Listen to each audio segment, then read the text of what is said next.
നടിയും social media ഇൻഫ്ലുവൻസറുമായ Renu സുധിയെ അറിയാത്തവരായി ആരുമുണ്ടാവില്ല. എന്നാൽ ചില തുറന്നു പറച്ചിലുകളുമായി എത്തിയിരിക്കുകയാണ് രേണു സുധി. രേഷ്മ തങ്കച്ചൻ എന്നാണ് എന്റെ ഒഫീഷ്യൽ പേര്. ഞങ്ങളുടെ വിവാഹ സർട്ടിഫിക്കറ്റിൽ രേഷ്മ തങ്കച്ചൻ എന്നു തന്നെയാണ് പേര്. ഞാൻ ഈ സർട്ടിഫിക്കറ്റ് ഭദ്രമായി സൂക്ഷിച്ചു വെച്ചിരിക്കുകയായിരുന്നു. ഇപ്പോൾ ഇത് കാണിക്കാനുള്ള കാരണവും സോഷ്യൽ മീഡിയയാണ്.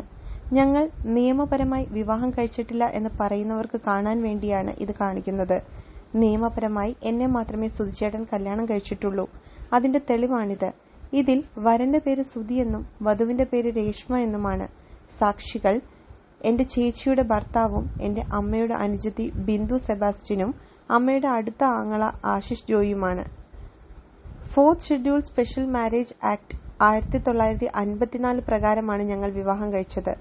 ഇതിൽ കൂടുതൽ തെളിവൊന്നും വേണ്ടല്ലോ സുധിച്ചേട്ടന്റെ ഭാര്യയാണെന്ന് പറയുവാൻ. ഈ രേഷ്മ തന്നെയാണ് രേണു സുധി. വീട്ടുകാരിട്ട പേര് രേണു. സ്കൂളിൽ ഒരു ടീച്ചർ ഇട്ട പേരാണ് രേഷ്മ എന്നും രേണു സുധി കൂട്ടിച്ചേർത്തു. സുധിച്ചേട്ടന് രേണു എന്ന പേരാണ് ഇഷ്ടമെന്നും അതുകൊണ്ട് തന്നെ രേണു സുധി എന്ന പേര് തന്നെ പറയുന്നുവെന്നും ഞാൻ സുധിച്ചേട്ടന്റെ പേരും ഫോട്ടോയും വെക്കുന്നതിന് എന്തിനാണ് കുറ്റപ്പെടുത്തുന്നതെന്നും ഞാനല്ലാതെ ആരാണ് അദ്ദേഹത്തിന്റെ പേര് വെക്കുക? ഞാൻ ഇപ്പോഴും സുധിച്ചേട്ടന്റെ ഭാര്യ തന്നെയാണ്. ഞാൻ വിവാഹം വേറെ കഴിച്ചിട്ടില്ല. ഇനി വേറെ വിവാഹം കഴിക്കാൻ പോകുന്നുമില്ല എന്നാണ് എന്റെ വിശ്വാസം. ഈ സർട്ടിഫിക്കറ്റ് എടുത്ത് കാണിക്കേണ്ട അവസ്ഥ എനിക്ക് വന്നു. ഞാൻ സുധിച്ചേട്ടന്റെ നിയമപരമായി ഭാര്യയാണ്. അതുകൊണ്ട് ഇനിയും രേണു സുധി എന്ന് തന്നെ പറയും. ഇനിയും ഫോട്ടോ വെക്കും. എനിക്ക് മാത്രമേ ആ അവകാശമുള്ളൂവെന്നും രേണു സുധി പറഞ്ഞു.